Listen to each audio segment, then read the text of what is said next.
Взимаме един празен буркан и от кваса, който си държа в хладилника, взимам една лъжица.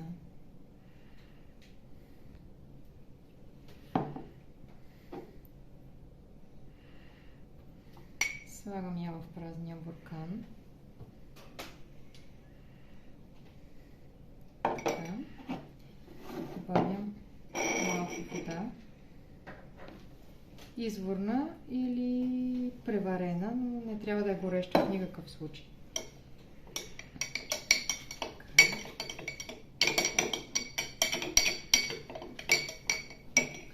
Добавяме някъде около 2-3 лъжици брашно. Пълнозърнесто и бяло пшенично. Разбърквам хубаво да стане гъста каша.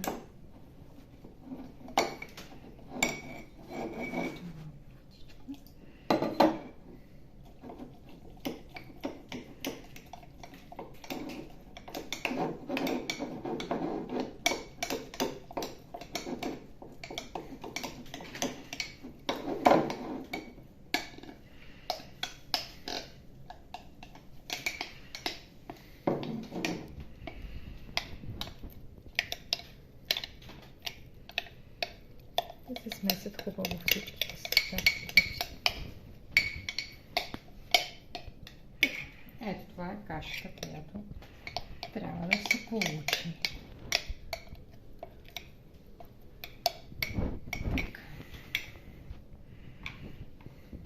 Маркирам се с маркерчето.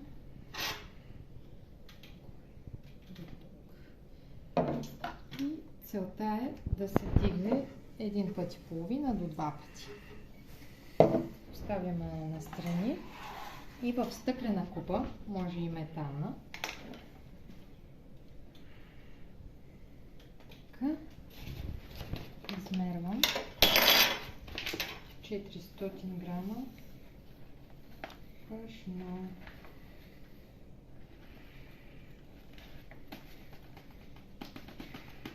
Може бяло,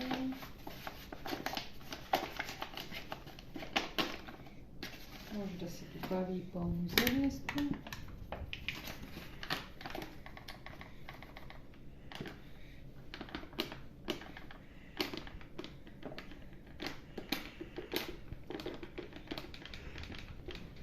Така, това са 400 грама, като към тях добавям 280 мл вода.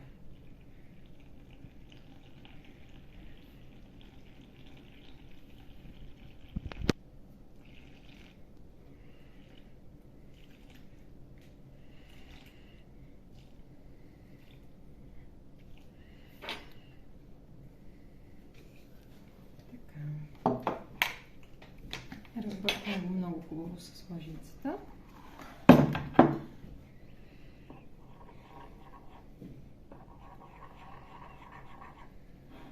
Стане хубава гъста смес.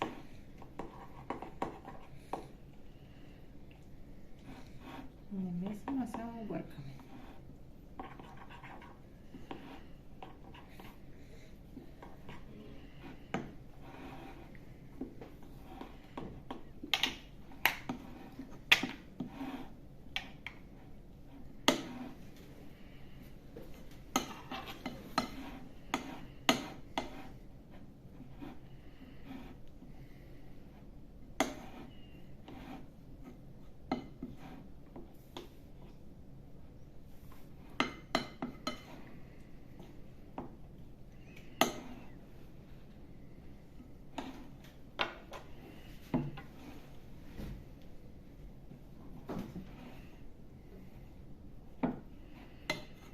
Смесваме го много хубаво.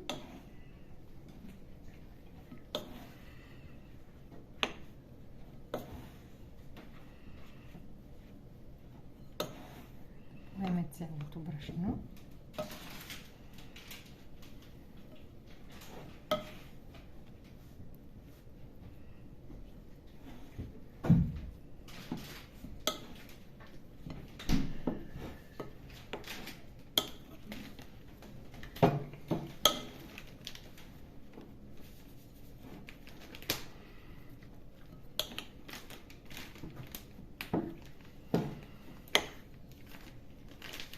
Така.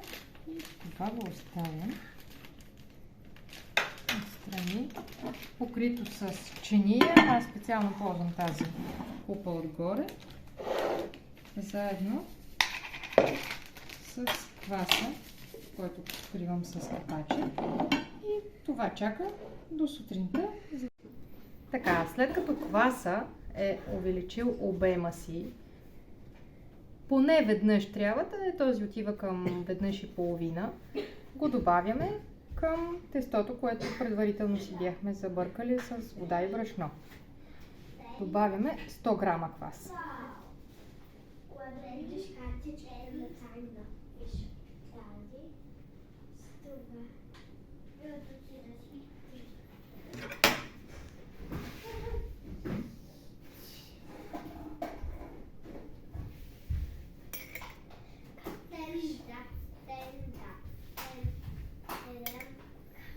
Между 80 и 100 грама.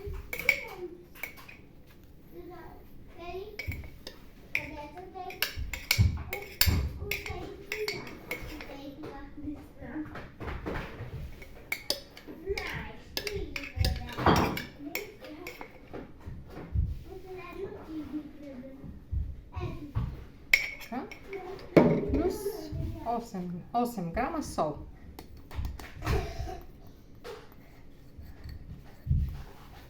Така. Сега вземем купата и с лъжицата разбъркаме хубаво.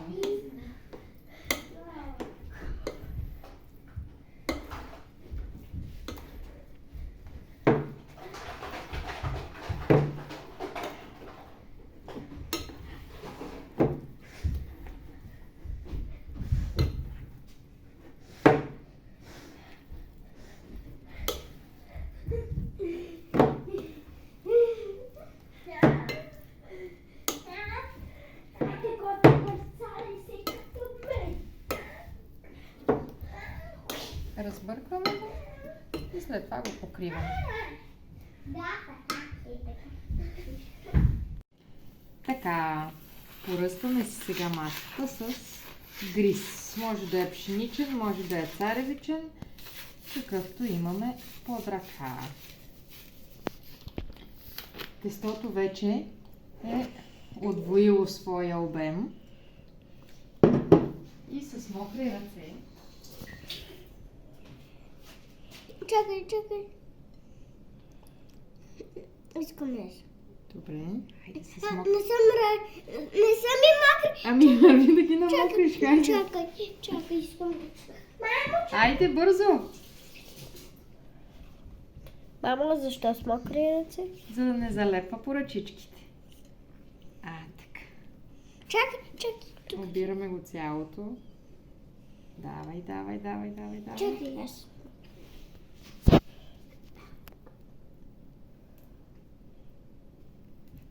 Така, аз сега ще го дообера. Много вкусно. Така. Да, много. Трябва да са ни мокри ръчичките. За да не залепва тестото по тях. И разтиламе. Мамо, това утре ли ще бъде правоъгълник. втория хляб? Да. О. Така. Чакай. Ето така, разтилаш на правоъгълниче. Мама, и аз искам. Добре, ти ще го направиш. Ма утре Сега ли? спираш ками и прегъваме. Утре ли ще бъде? Утре сутринта, да. О, Искам. не може ли сега? Може и сега. И завъртаме. Хоп. Така. Ма И кой набивам. ще снима? Отсам. Така, хоп. Така. Поръсваме го хубаво, за да не залепва. Така. И с обратната страна го слагаме в гевгира. Хоп. надолу. Искам. Горе. Оп. Поръсваме го хубаво. И го завиваме. Стига. Искам тази да Добре, стига толкова. Стига. Го завиваме. И го оставяме да втаса, докато не отвои отново обема си и тогава го печем. Добре. Предварително съм загряла гювеча на 240 градуса в фурната и ето хляба вече се увеличил обема си и го обръщаме върху хартия за печене.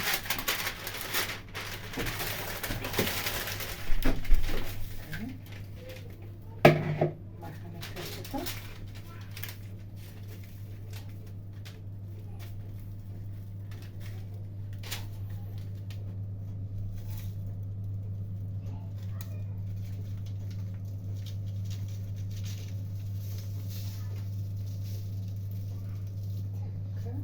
И с браснарско ножче правим разрези, през които да излезе въздуха, който е вътре в хляба.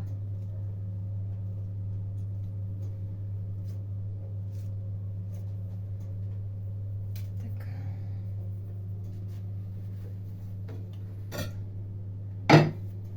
Премествам го в гювеча.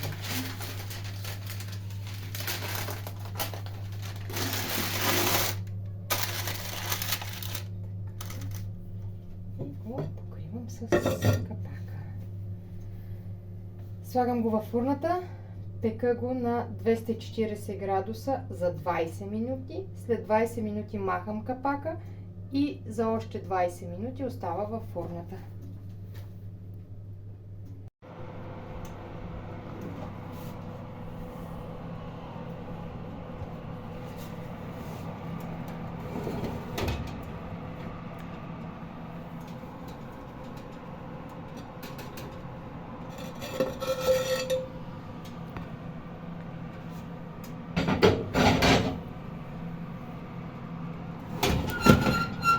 Минаха 20 минути, отварям капака и продължавам да пека още 20 минути. И ето го вече готовия хляб.